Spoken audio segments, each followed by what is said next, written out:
Hello! Welcome to the final episode of Star Trek the Animated Series.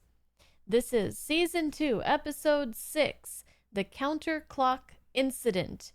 Hopefully, we'll go out on a good one, on a bang, and let's get into it, and then we can talk all about our final thoughts on the series and how excited we are for what's coming up next at the end here.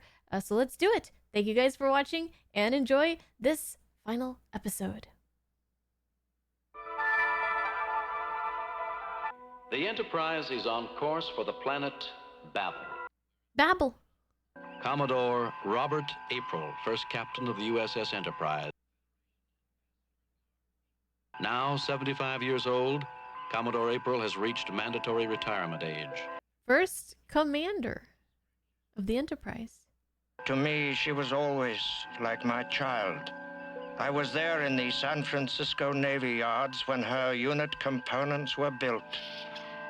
Jim, I didn't realize how many of the tools I use in sickbay were designed by Sarah. As the first medical officer aboard a ship equipped with warp drive. Wow. We are among Your achievements legends as a pioneer here. doctor in space are well known. Yes. Intelligent as she is beautiful, much like the flowers she carries. Flattery will get you everywhere. Mm-hmm. But it has a lifespan of only a few hours. This morning it was a seedling. Within a few hours it will be dead. You're about to see another of the galaxy's most beautiful sights, the Beta Niobe's supernova.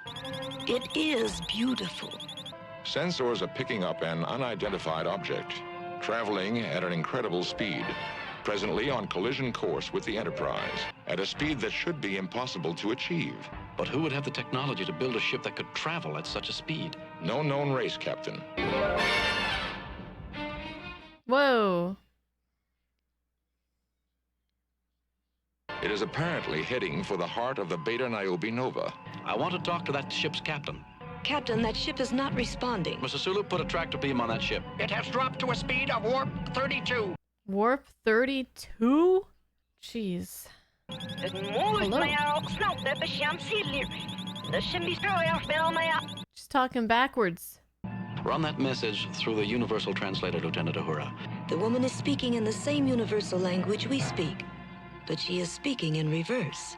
Oh. Let's hear that tape backward, which should sound forward to us. I am on a priority mission.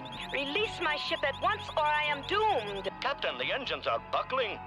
We cannot keep up at this speed. Well, if she's got something to do, let her do it. I can't destroy this ship and 430 people to save one person. Mr. Sulu, release our beam. Sir, I can't release the tractor beam. Go to manual override. Not responding, sir. So she's gonna take us with her? I'm sorry, Commodore. Mrs. April. As Starship personnel, we were always prepared to give our lives, Captain. There's still one chance. After that ship enters the Nova, it should burn up. How long will we have to apply full braking power and execute course change? We shall have 42.85 seconds to correct our course. You heard that, Mr. Sulu. Aye, aye, sir. Mr. Scott, we're going to apply full braking power in a minute. Aye, Captain, our engines are almost gone. I feel like there's more people on that vessel than just one. Looks big. 38. 37. Get ready to execute course change now, Mr. Sulu. We're still being pulled by the alien ship. Impossible. It should have been destroyed instantly. And we are still increasing speed. She's still going. Mr. Scott, how about that full braking power? We have no control of the ship as long as that alien lassie has us in tow. Contact in 20 seconds. It's got to work. Man. Feels so helpless. 13. 12. Never mind, Mr. Spock. It's no use.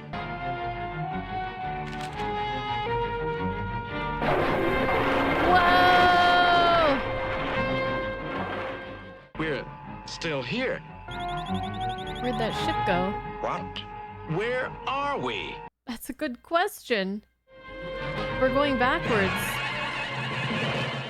We are in some reverse universe where black stars shine in a white void. Yes, Scotty, how are we doing down there? Every control is working in reverse. Captain Kirk, the Capellan flower. It's in reverse. It's in full bloom again. It's as if it were growing younger again. The flower is not the only thing on board that is growing younger. The longer we stay here, the younger we will become. Doesn't sound so bad. As long as we don't get too young. Your interference almost cost me my life. We assumed your ship would burn up. I had to return to my own universe, Captain Kirk. Amphion, previously a dead star, went nova and came to life. I was pulled into the star. My theory is that two stars going nova in the same place in both universes created a gateway. Okay. And when the explosions of a nova in her universe and one in our universe occur together, it's possible to travel between the two universes. Makes sense. And they cancel each other out, so it's not too hot. Perhaps our scientists can help solve your problem.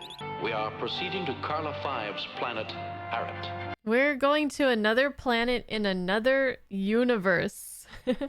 This is crazy. If we stay here long enough, I'll no longer be at the mandatory retirement age. You might also become a baby. Two novas must occupy the same space in both universes in order to create a gateway for us to travel through. It would How do take you a replicate remarkable that, though? coincidence, Yeah. Mr. Spock. Carla 5 has given us coordinates to beam down to her son's laboratory, Captain. We don't have time for children's games right now, Scotty, but beam us down. Aye, sir. Oh. My son, Carl 4. My honor to meet you.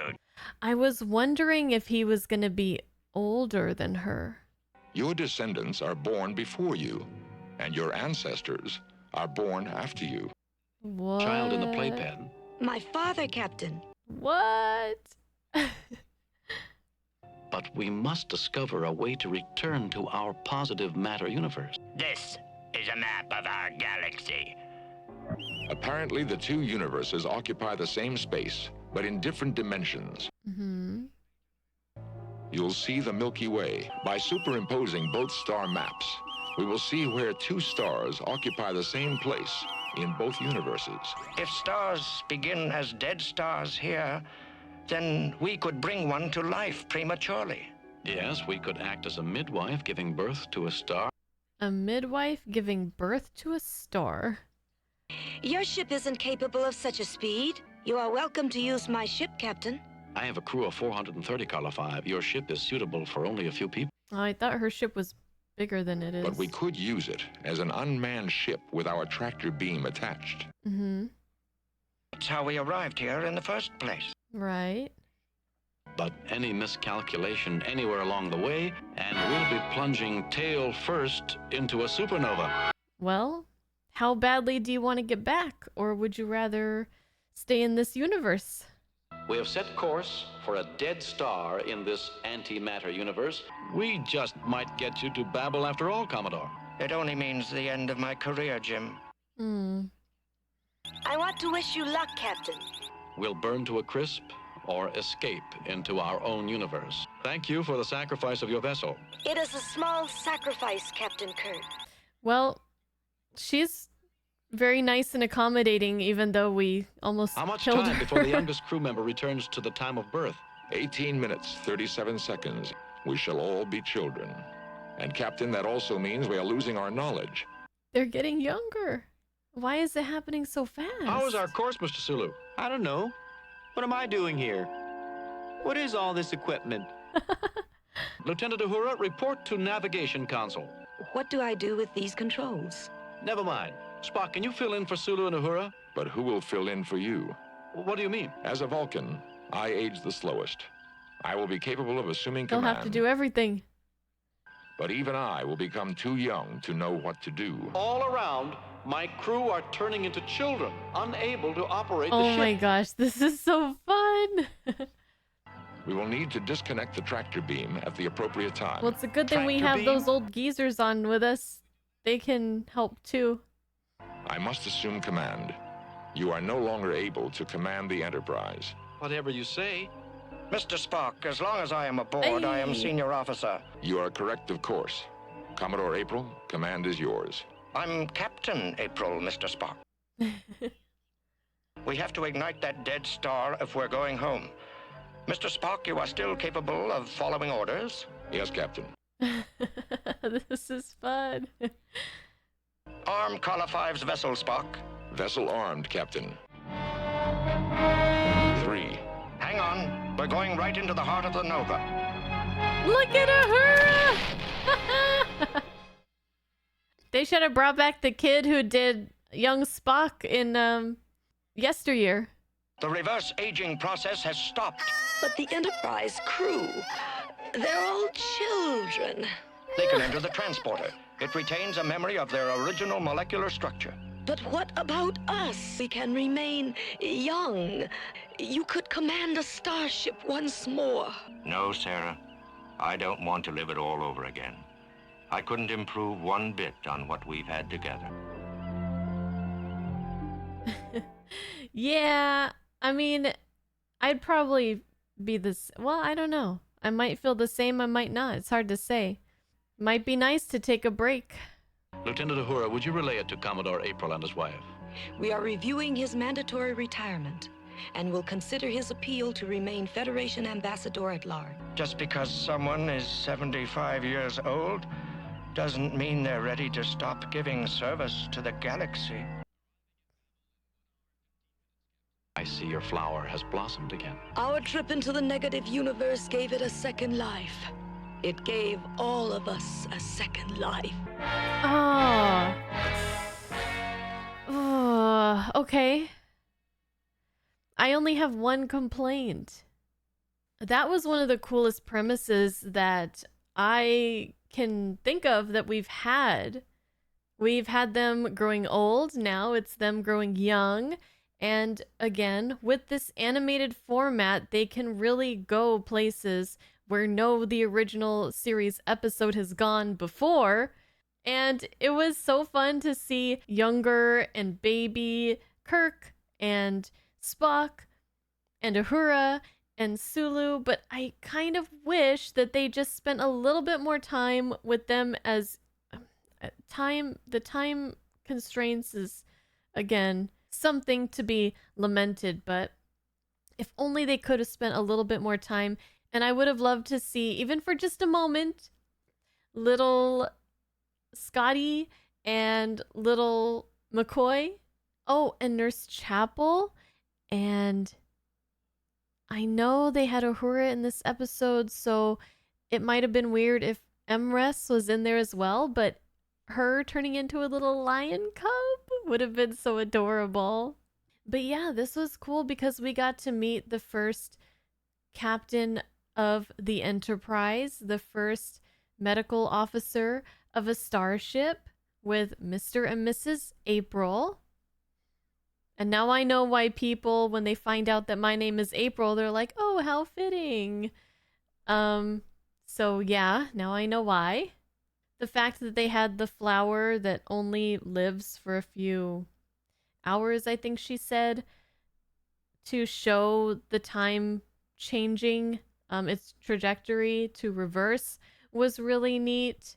Yeah, that episode, the idea of that episode feels really fresh to me. Like, it's not really stuff that we've explored too much before. And yeah, that concludes the animated series. Overall, definitely I would prefer the original series, but this was a really nice little snack. Shorter episodes, sometimes the episodes suffered because of the short runtime. Other times they were just really nice little compact, quick episodes that really work in this format and this time frame and are just a really nice little treat to get in addition to the animated series. I definitely think it's better than nothing. I loved how Sulu and Uhura got a lot of screen time in the animated series. That was one of my favorite parts. We got to explore a lot of places and ideas that would just not work for the original series due to different constraints, and to be able to animate some of these ideas that they had was really exciting. And then finally in this episode where we got to age down into children and babies, the crew of the Enterprise. So I just thought it was great that everybody who worked on this series got to really let their imaginations go wild. I mean, we saw some really crazy stuff like in the Magics of Megas 2, just some really wild ideas. And I really loved the callbacks, the fan service. We got to return to different places that we've been, like Once Upon a Planet. We got to get reacquainted with some familiar faces like Cyrano Jones or Harry Mudd, and this was just such a joy. So let me know what you guys think about this episode and what you think about the animated series as a whole. Again, before we get into the movies, we're going to take one more little detour, and we're going to do Star Trek Continues. I don't remember how many episodes it is, but it's like 11 or 12 or 13, something like that. Hour-long episodes. I'm going to do what I can to get through it fast. Then we'll be moving on to the motion picture, but I am really enjoying just kind of cruising along and taking in all the sights along the way and really digging deep into what Star Trek and Star Trek fan series have to offer. Thank you guys very much for watching with me, and I'll see you guys in the next Star Trek video, which will be soon. Until then, take care and bye-bye.